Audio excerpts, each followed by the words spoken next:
Food. We can't survive without it. But the way we're producing it right now is pretty hard to live with too. You may not think of biodiversity loss, climate change, and our food system as interlinked, but the way we produce food today is the #1 cause of biodiversity loss globally, and is responsible for nearly 1/3 of all global greenhouse gas emissions. This means what we eat and how we produce it is having a major impact on our planet. But how come that's happening?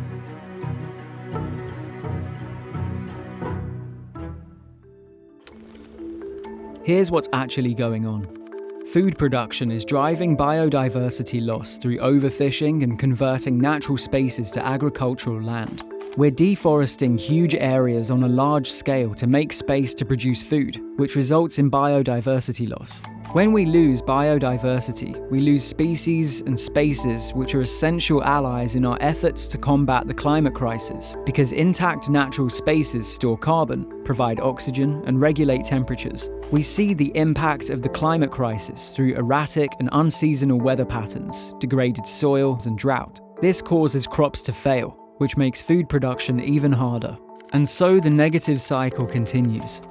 The good news is that people are waking up to the issue and taking matters into their own hands.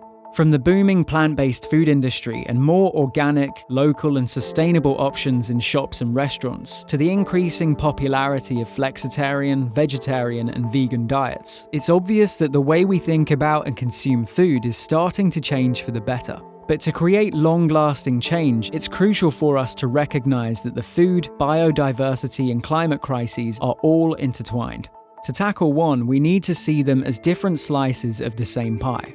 Currently, we use more than enough land to feed the world a healthy, sustainable diet.